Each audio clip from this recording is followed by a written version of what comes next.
Hi everyone, this is Peter Mamarella and this is my Millie's Flying Fish Thingo. As you can see, I have 3D printed my fish. I'm fortunate enough to work with SolidWorks on a daily basis and also have access to a 3D printer. So I decided to print my fish. The reason for that being lots of hardware that needed to be positioned in particular places. And I thought using, a CAD program and a 3D printer would enable that to happen in a much more orderly fashion.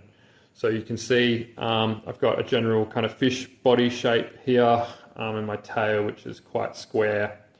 I've got a piece of hydraulic tube, which is stainless steel, made of 316. I've got a base here that's been 3D printed again. I'm just using a bit of a simple bearing arrangement here, plain bearing arrangement. I did not think that we required ball bearings for this. The radial loads are very, very low, so I've just gone with a plain bearing arrangement. As you can see, the friction resistance here is really, really low. I've offset my battery pack into the center of my fish body, and I've done that because I want all that center of mass right over my axis of rotation. I've pinned my Arduino microprocessor to my battery pack with some spacers. I'm a bit concerned about aerodynamics. I've got a bit of a square edge here, but potentially I'll redesign this fish to make that a little bit more aerodynamic.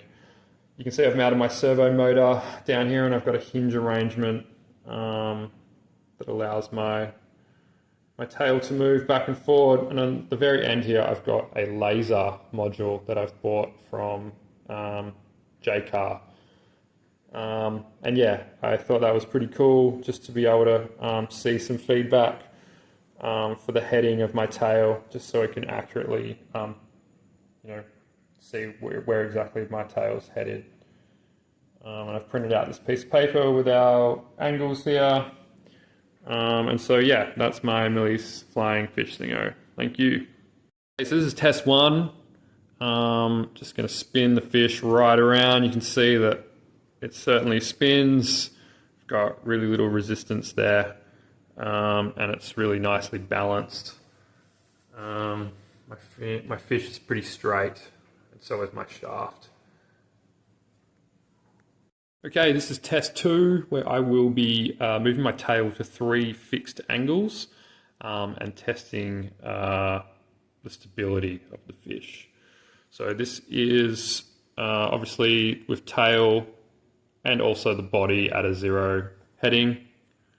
You can see down here I've got my laser point at 0, and I'm going to fire up my trusty, really old, crappy hairdryer and blast some air and see what happens.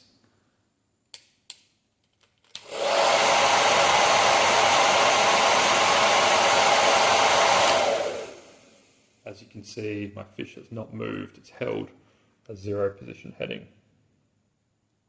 Up is a positive 15-degree tail heading. So I'm going to move that to about 15 degrees. And we'll fire up our hairdryer.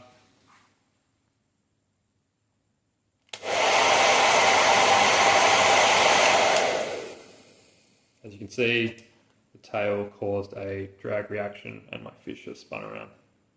Test, we have our tail heading at negative 15 degrees. I'll fire up our hairdryer.